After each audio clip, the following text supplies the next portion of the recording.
two things can be true at one time, that you love your children deeply and also want them to get away from you and give you a break, that you can be a great mom while also not loving every act of motherhood. No matter how much you love something, no matter how much you love someone, being around that thing or that person 24/7 is a lot. Welcome to the podcast where motherhood meets reinvention. I'm your host, Sharon Macey, and this is Mom to More.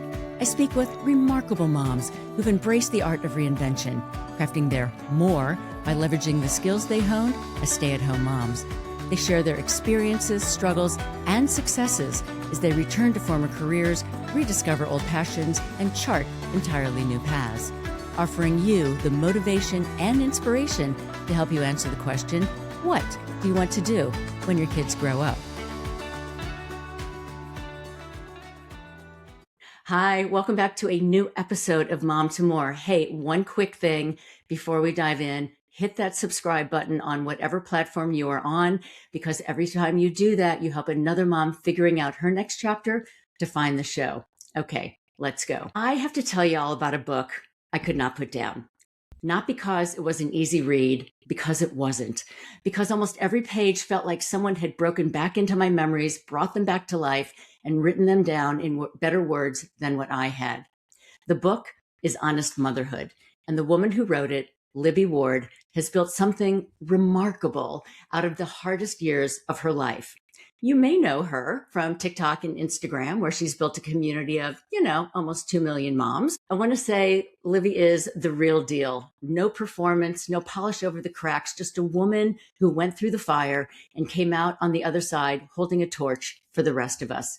But here's what makes this conversation especially meaningful for Mom to More.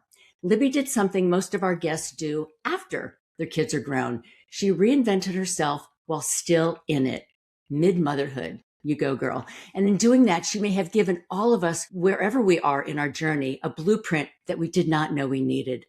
Libby wants women to set fire to the world's rule book about who they're supposed to be so they can finally feel whole. Fully support that.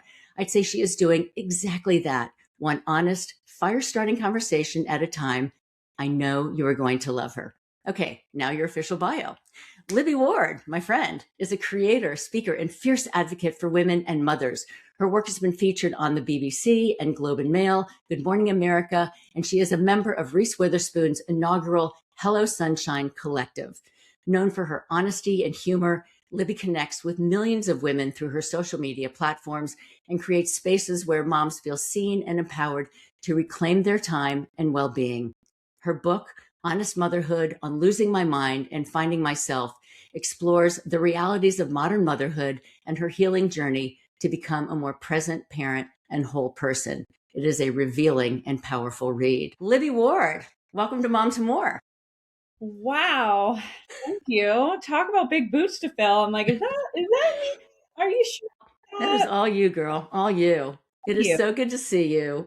I have to tell you, I had been following you for about a year, and then I heard you speak at Mom 2.0 in Nashville. So that was several years ago, and have followed you all the way through the Elm Street book launch in Connecticut. So I'm so glad we're connected, and I'm just thrilled, and I want to say congratulations on this huge and well-earned success. Thank you. I appreciate that so much. Thank you. So you ready to dive in? Yeah, let's do it. Okay, let's do it. Let's do it. I like to start with what I call my essential mom question, and that is, how many kids do you have and where are you raising them? Okay, I have 2 kids, and I'm raising them in Ontario, Canada. Nice. Pretty up there. You know, what I found so interesting about your journey is that I could relate to so much of it. Different decade for sure, different details, but like that same invisible weight, and so powerful. So you open the book by calling out how unrelenting the expectations on mothers are. Everyone listening, knows that. How hard it is to mother well and be whole at the same time. And millions of women apparently felt that same way because you massively went viral on TikTok. What do you think you said out loud that everyone else was just like too afraid to say or just thinking? I mean, there's no way to know for sure exactly what it was. I think it was really a combination of things at the core of the many different things I was talking about, whether it was the mental load, and being the default parent or the primary parent, whether it was about breaking the cycle and healing my trauma and, mental health, whatever the different topics were, I think at Mhm. the core is that two things can be true at one time. That you True. love your children deeply and also want them to get away from you and give you a break. That you Yeah. can be a great mom while also not loving every act of motherhood. And I think we've been given this message from society for so long that if you love your children, that means you love every moment. If you're a good mom, that means you're always getting it right, or that you enjoy everything that you do to be a good mom. And that just simply isn't true. More than Right. one thing can be true at the same time. And I think that when we have heard these messages over the years, it's made us feel like we can't actually say the thing out loud. We feel Right. ashamed. We feel like we need to give a million disclaimers. We feel like we can't say, I need a break from my kids without people assuming that means we don't ever want to be around them. And so I Right. think the fact that I am saying the hard parts out loud Mhm. gives people permission to also go, oh, yeah, me too, and not have that like shame that follows us around.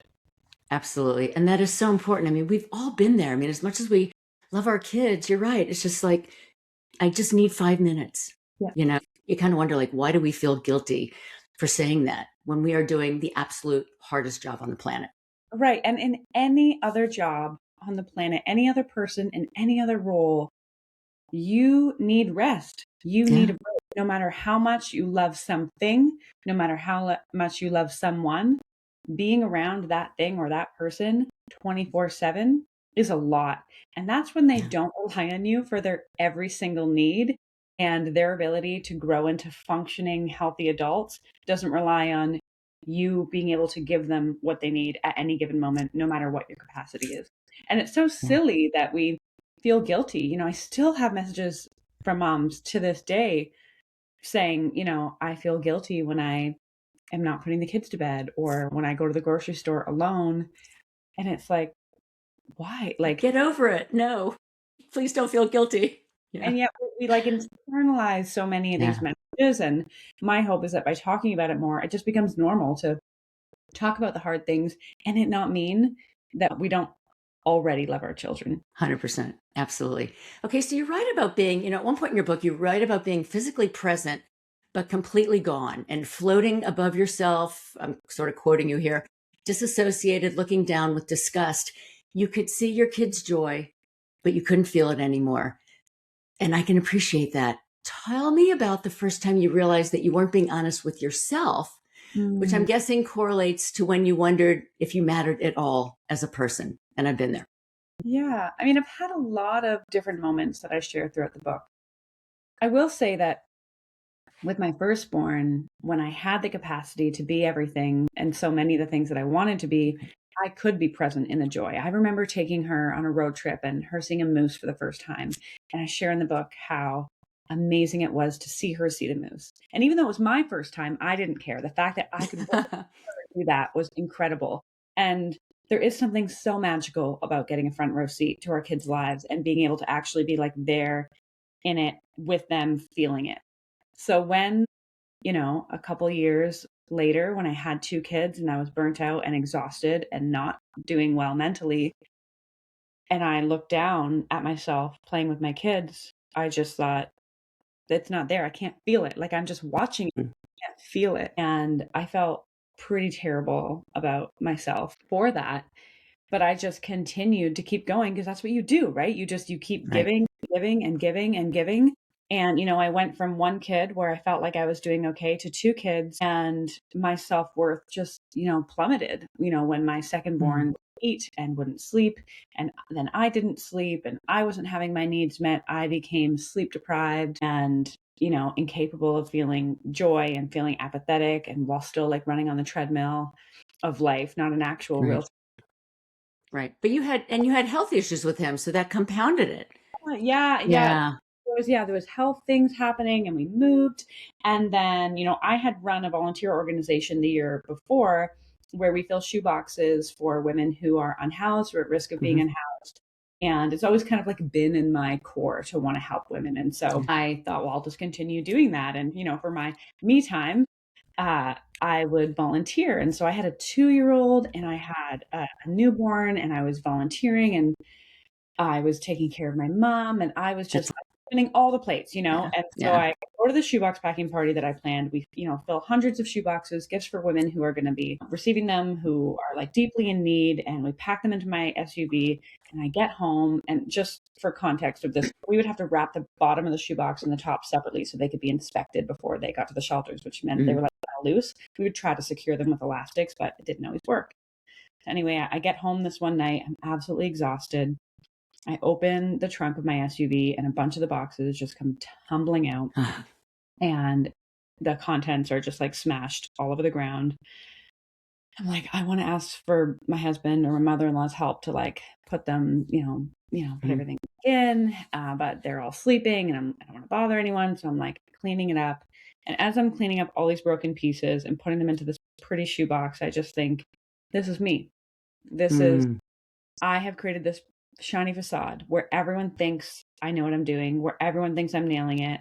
I look presentable when I leave the house. My house looks nice. When people come over, I clean up. I'm spinning all the plates. I'm doing it, but I'm actually absolutely shattered inside. And what is the point in the shiny facade if I can't actually feel the moments, if I can't actually feel whole? And that was the very first time I think I was really honest with myself about the fact that I wasn't okay and I couldn't do it all. And it wasn't a linear path after that, as you know, Of but that course was not. Right. honest moment of, wait a second, I can't keep going. I can't keep going. Wow. That is super powerful. Thank you for sharing that, Libby. Incredible. In one of your chapters, I think it's called granola bars. I had my own version of the granola bars. I was pregnant with my third. I think I had a stomach bug going on. The kids were in the back of the minivan, the other two kids totally screaming, and I lost it. Pulled over, turned around, screamed at them, got out of the car, and threw up on someone else's lawn. Yeah. And they got back into the car, and I'm like, oh my God, like apologize. I know that happened with you and the granola bars. And I think that every mom has these moments, and most of us have never told a soul. Like, that's the first time I've actually told that story. But why do you think that we carry these moments in shame instead of recognizing them as a distress signal? Yeah. I mean, my, granola bars moment that you share about, that was really my moment of true honesty. My shoebox moment was when I was first honest with myself of like, I'm not okay. And my granola bar moment, when I lost it on my kids for asking me to open a granola bar, that was my truly something has to change. And I know the reason why so many of us carry those moments with shame, those rage. I think it's connected to the rage, because rage in our culture is looked at with a lot of shame, and it's looked at like a flaw. A lot of times we're not looking at rage and asking the question, what is causing this person to be angry? What is causing this person to be unwell? We're looking at it with a like, how dare you? You're out of control. I know that we sort of like have those messages for ourselves as well. I know when I like truly lost it on my kids and I saw that look of fear on their face, never had seen them be afraid of me like that. I just thought, what have I become? I've become a monster. Like, what is wrong with me? And those moments are so hard to share because that's so much of what we don't want to be. I know moms joke about yelling at their kids, but I would say most moms would say if they had the choice, they wouldn't. They don't want to. That's not the kind of mom that we want to be. That's not. You get to that breaking point and you just snap. Yeah. And I think that, to the point of us not asking when we see someone who's angry or raging, what are they angry about? What's causing that? We don't ask ourselves that question either. And like I share in the book, I went on like a deep journey to figure out like, why am I a person who has such limited capacity and is starting to lose it when I've never been an angry person in my life? I've prided myself on being a happy person and a calm person. And now I'm like this. Why am I like this? And I realized that I really had never asked myself what I needed, Interesting. what was important to me, what was missing, what need had gone unmet, what my values were, what kind of life I was living, what kind of kids I was raising, what my physiological needs were. So often I was in autopilot doing the thing, right? Everyone's had that moment where it's like, oh my gosh, I have to pee. And it's like, wait a second, you probably had to pee for a while, but you didn't even realize it. Or like, oh my gosh, I'm starving. Like, oh my gosh, give me a hamburger. Because we're not always in tune with that. And like, those are very physiological things, but that also has to do with like our anger and our need for connection, like, oh, wait a second, as a mom, I haven't seen a friend in the last 6 months, or wait, I haven't slept more than 3 hours straight in X number of years, or wait a second, I have been on with my kids every moment of my waking day for weeks on end without a break. And when you start asking the question, why am I angry? Why did I lose it? What are my unmet needs? The list actually becomes pretty long. Mm-hmm. And so I think we need to get better both as a society of like not being afraid of rage or anger and really asking what it's telling us. And also mostly in our own personal lives, being honest about like, what do I need? What's being unmet? Where did that come from? Why is that thing triggering me? And Right. it's there that you start to like uncover the answers. I love that. And it all comes down to being honest with yourself and not being upset that you snapped, but trying to figure out, okay, what happened that caused me to do that? And Right. how can I remedy that? Because we Right. all deserve to have Right. that. Right. And what's the next Yeah. step too? Right. Right. Like, I think, it's so easy to be like, oh, I was overstimulated, or oh, I was stressed. Okay, but why? But what's the deeper reason? What's the deeper reason? Like, keep digging at it, and you find that maybe you've been a person who's never learned to ask yourself what you need. Hmm. Maybe by addressing that, then you're going to make progress, and you're going to figure out what's next. Okay, well, maybe what's next is, you know, making a different choice in the mornings. Maybe what's next is asking for more support from your partner. Maybe what's next is making an adjustment at work. Like, but it's sometimes hard. It's always hard to know what's next if you haven't actually been curious about like what is at the root. True. That is so true. Hey, Libby, we are going to take a quick break. And when we come back, we're diving further into your book, your life, your reinvention. Don't go away. Ally shoes. These are some of the most comfortable shoes I've ever worn. They're designed by women, for women, finally, right?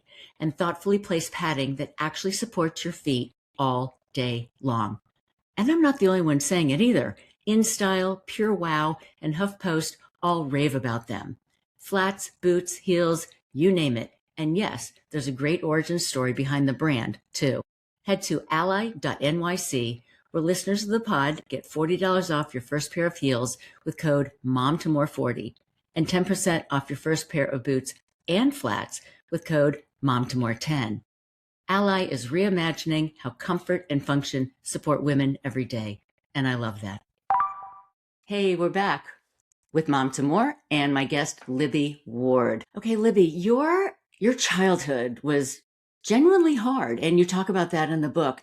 You dive into the trauma and the instability. And first, Mom to Mom, I want to applaud you for all the work that you did so that you could mother differently than how you were raised. And that's huge. And that takes a lot of internal fortitude and strength. So congratulations on that.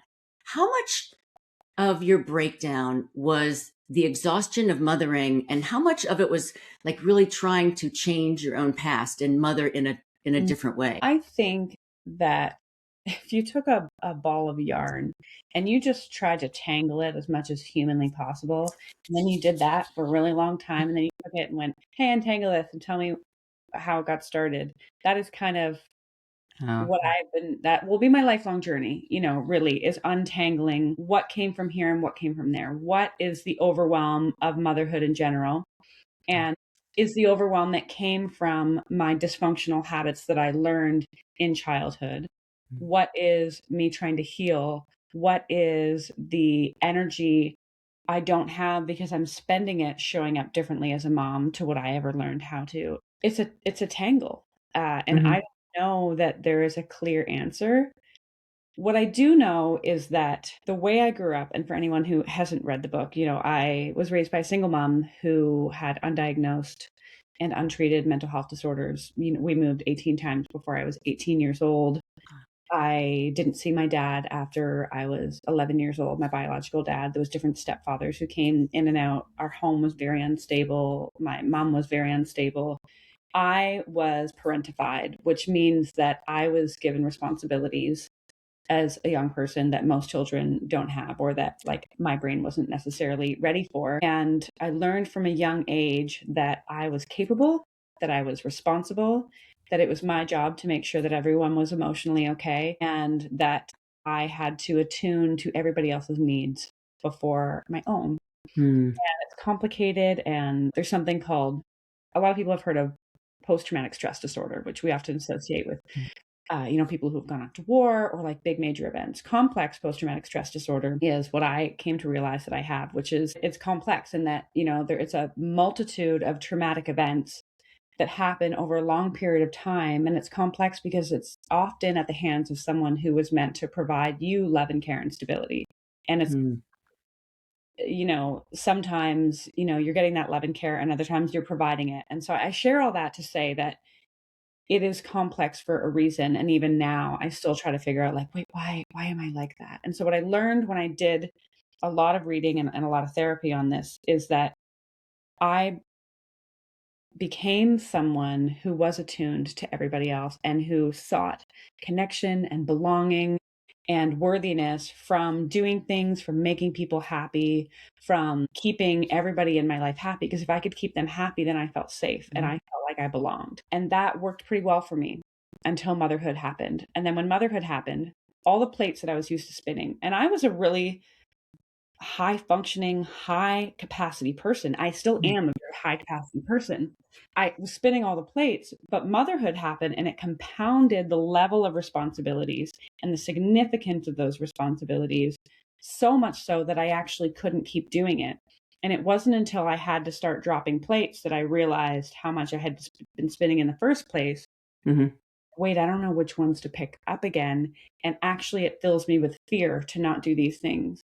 And I am afraid the reason I'm filled with fear is because of other people's perception of me. The reason I've been trying to do it perfect, the reason I haven't given myself grace, the reason I haven't taken breaks, the reason I haven't done things differently is because I'm so afraid of what it means about me. I'm so afraid of what others perceive. I'm so afraid of turning into the version of myself and hearing my mom come out of my mouth. Oh, interesting. So part of it is like these coping mechanisms made me someone who was more hardcore. I didn't know the line of healthy. I didn't know what was neglect versus what was overcompensation. Right. So as women, I think women in general were like go-getters, we're always like trying our best. But as someone who didn't have a healthy example, I didn't even know what the measure was. And so I just gave and gave and gave and gave and gave. Turned out I was giving so much. And so I didn't know that line. And I think it was compounded as well by the messages that we get from society. And so that's why it's tangled, because it's not as simple and straightforward as, oh, you had a traumatic childhood, or you were raised by parents who were emotionally immature, or you were parentified. And, oh, that's why you had a breakdown in motherhood. It's like, okay, well, actually our childhoods made us into people who, like, we had to survive by being people pleasers, and it served us at other people's needs. And it served us to be high functioning, and it actually comes a point where it doesn't serve you anymore and it's hurtful. And so yes, it did affect me in motherhood, and it did make it harder, and I did have to work harder to give my kids things that I never had. But also there were so many pressures from the world, and I just didn't know how to navigate them, and I didn't know how to trust my own judgment either. In this vein, what do you think you had to unlearn before you could actually hear like what the therapist was telling you, and you could begin this personal reinvention, which you are, clearly into now? I've had to unlearn a lot of things. The first thing I had to unlearn that I share about in the book is that I don't need to feel bad about feeling bad. If I was angry, that made me a bad mother. If I was sad, I didn't want to feel bad. Or like if I was jealous of a friend who had supportive parents, or if I had any negative feelings, then I would then hate myself for having them. And she gave me permission to just feel the feelings.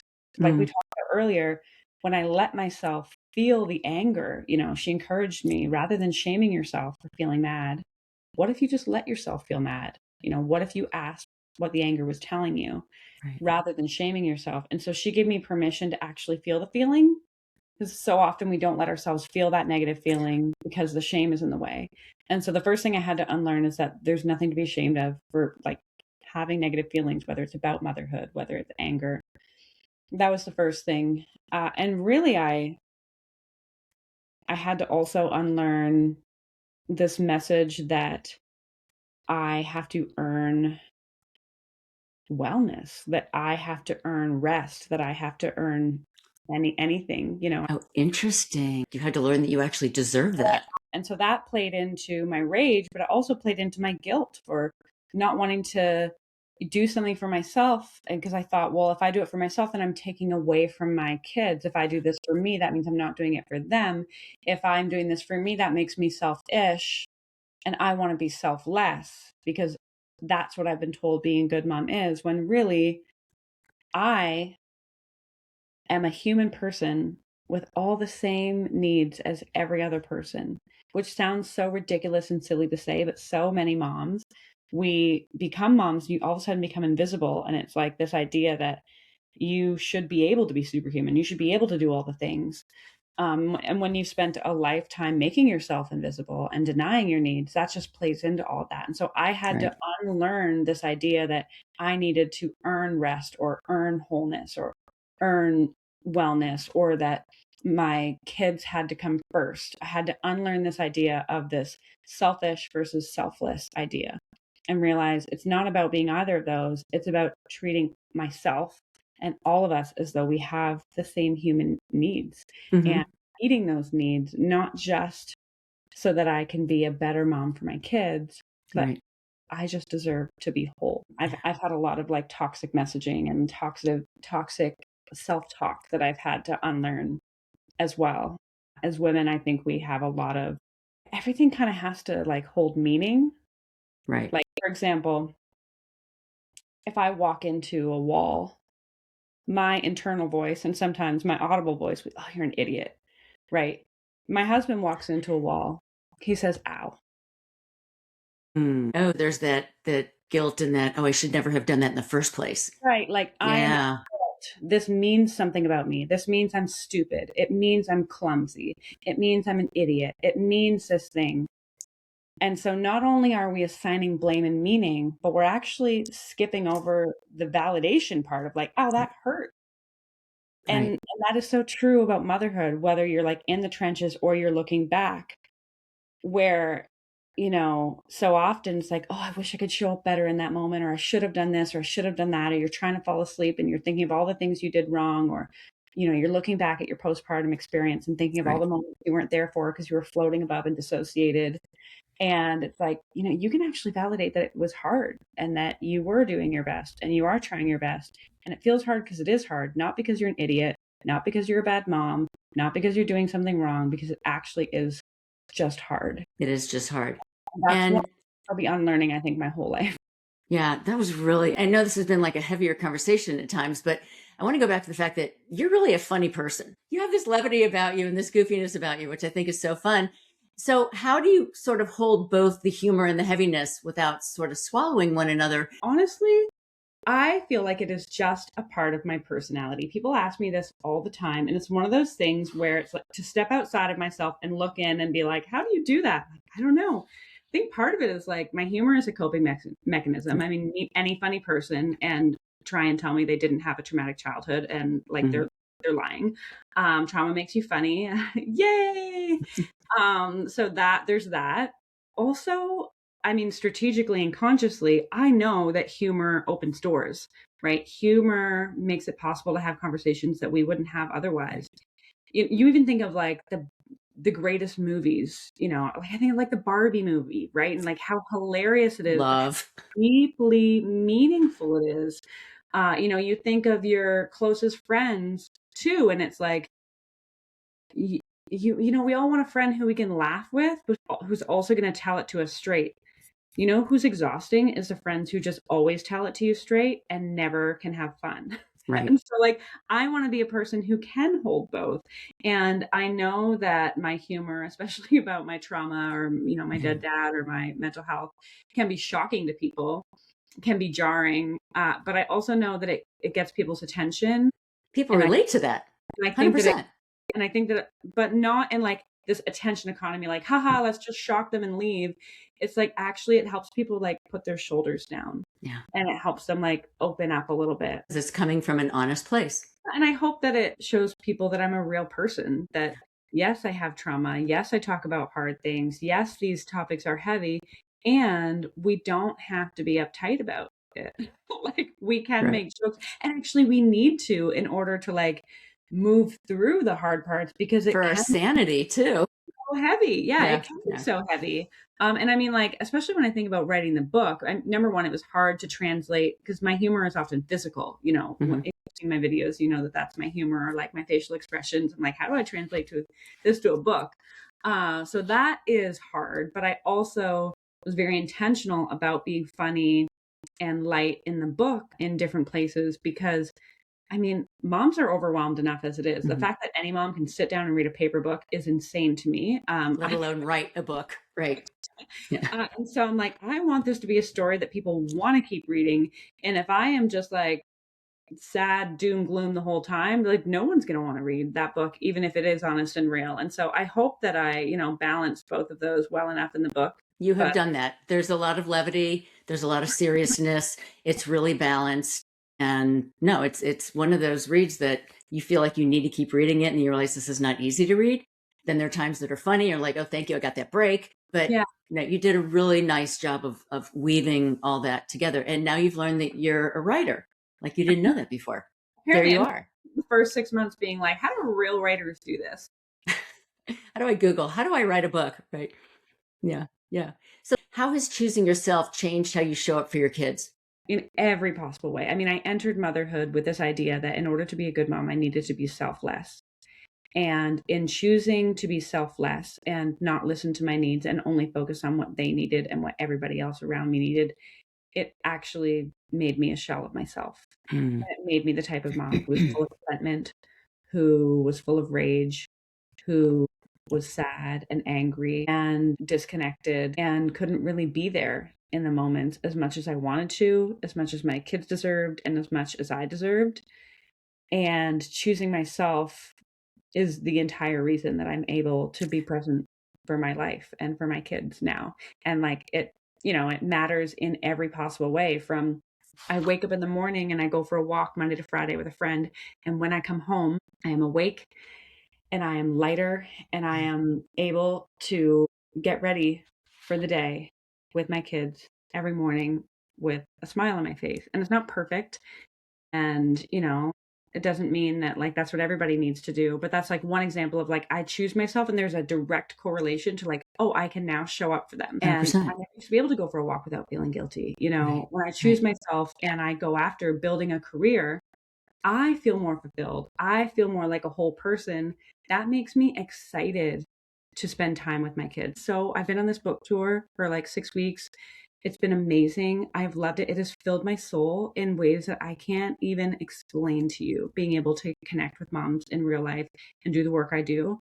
And I have never been more excited to go camping with my family this summer. Like, I love not that. because I'm burnt out and not because I'm exhausted, because I genuinely am like, okay, this cup is full. And now I can make this cup full. This cup, like my cup is full, and now I can pour into them. And so it's like on this micro level of like the walks I take and the lunch I make myself eat and, the hanging out with a friend every couple weeks. Like it's on the little things.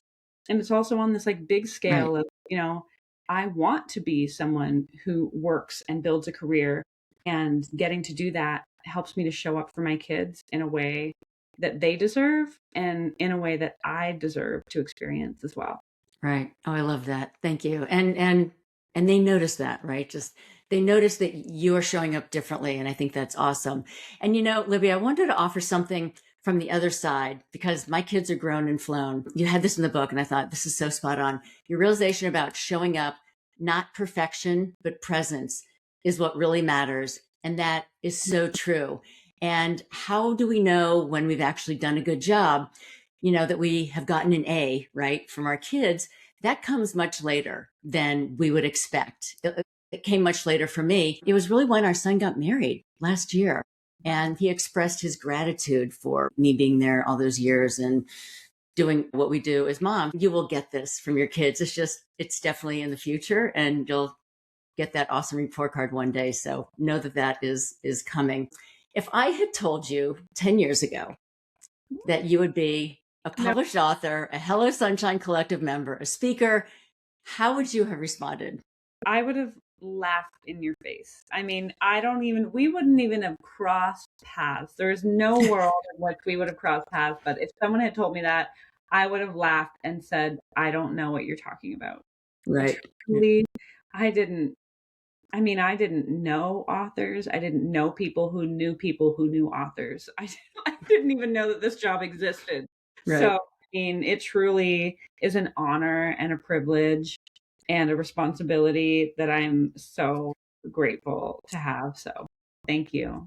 You're Thank so welcome. So when you look at what you've built, how much of it is actually built on mom skills, right? The negotiating and the multitasking and the listening and the patience and reading a room and the relentless showing up. Well, if you have read my book, which you have, you know that I love metaphors and analogies Mhm. and visualization. I would answer your question by saying that it's a mirror. Mhm. It's the same skills. It's the same practicing. It's the being attuned. It's being compassionate. The advocacy that I do for moms is because I love them. The advocacy I do for my kids is because I love them. The way that I pour out to my kids is also similar to the way that I try and build my communities. Mhm. And it's so many of the skills. Like I even think of I had been learning about boundaries and practicing setting and keeping boundaries for a couple of years before I started on TikTok. And I was finally feeling like in my personal life, okay, this is how you say no. Okay, this is how you prioritize your time. Okay, all right. And then all of a sudden it's like, boom, you're viral. Here's a couple million people and an Right. inbox that's never been more full, multiple inboxes. Okay, now you need to prioritize on a massive level. Now you need to ask yourself what's really important to you on like a Mhm. big level. Now, you are helping people, but where is the line between helping and feeling responsible for every single thing that happens? And Right. that idea of like being in control, and there's so many things. Every skill that I have to use in motherhood, I also have to use in my work. The mental Yeah. load, like you talk to any Sure. entrepreneur, it's like, oh my goodness, that I things are, know. I can always, there's always more things to do, there's always more things to solve, there's always more problems. And it's like that with motherhood too, where like I came to a point in motherhood where I was like, okay, I cannot be the sandwich cutting shapes mom. That's just like not going to be me. But I could also do these other things and bake these things from scratch. And it's like that in business too, where it's like, Right. I have had the privilege of having this huge platform. And also it's like, oh, but I could do this and I could do this and I could do this.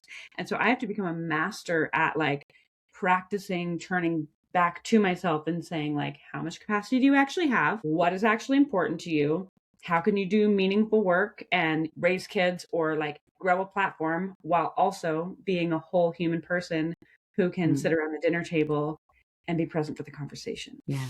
So what I've gotten from that is that clearly all these mom skills serve as the foundation and you use them on forever and ever and ever, right? Moms should rule the world because we Mom have. should rule the world. Yes. I'm with you on that one. Okay. So you end the book with this quote: I don't need anyone's permission anymore. I listen to myself now. And I love that. That sentence is really the thesis of this entire podcast. So, for the woman listening who hasn't quite gotten there yet, who is still waiting for someone to tell her that she is allowed, what do you have to say to her? I have to say to her that you are allowed, that you've always been allowed, and that you get to and you actually have to tell yourself that. And that's where all the good stuff begins, is giving yourself permission to let go of what's not yours and choose what is and choose yourself. And you deserve what's on the other side of that. So, unfortunately, our time is drawing to a close. I feel like I could chat with you all day. This has been so lovely. I have a question that I ask all of the amazing mamas I have the privilege of interviewing, and that is, since this is the Mom to More podcast, Libby Ward, what is your more? Okay, so my answer might not be the typical answer that you get, but I have spent 37 years asking myself what is next? What can Mhm. I do more of? What else can I fit in? And I know that I am always going to be a person who wants to do more. I get a lot of great ideas that I'm excited about. But what I am truly excited about having more of is moments to feel fully and entirely present I love that. with my kids, with myself. I have had so much of the more I think that you're talking about in the last few years. I started doing TikTok in 2021. It's now 2026. My life career has blown up in the best and most incredible ways. And like I just shared, I have never been needed and wanted by more people at the same time. And my nervous system, no human's nervous system is made for that. And while I love the work that I do, and I love whatever ever I'm going to do next, I am also acutely aware of time and acutely aware of like, oh my gosh, like I don't even remember, certain things for the last few years because it's been so busy. And so my more is like, I don't want to have just little glimpses of like, oh yeah, I was really present for that. I want to have more of those moments like every day where I'm like, I am Right. fully here. I'm not thinking about what's next. I'm not thinking about the past, the trauma, what happened, the guilt, the shame. I'm not thinking about that. I'm thinking what is right in front of me. What can I see, feel, hear, touch, and taste? I That love is that. Thank you for that. Yes, that is definitely a little different. And I love that because it resonates with you. Okay. So, Libby, please tell our listeners where they can find you online, website, everything. And folks, everything is going to be in the show notes. Yeah, so you can find me online. My website is libbyward.com. My handle is at Libby Ward. Unless you're on TikTok, it's at Libby Ward Official. And you can get the book anywhere that you buy books. And we will have links to that in the show notes as well. Libby Ward, thank you for your honesty and for this incredible book. For those watching on YouTube, here it is. It's really incredible. You can see how I've dog-eared all of these pages that just were so important to me. Thank you for your time and your wisdom and your insights and your honesty. And this has just been a lovely conversation. So I appreciate you. Oh, I appreciate that. Thank you so much for having me. This wraps another episode of Mom to More. If this conversation sparked something in you, hit follow or subscribe and leave a quick 5-star review to help more moms discover the show that's shaping culture. And remember, you already possess the skills and the experience you need to start on this journey because reinvention doesn't have an age limit.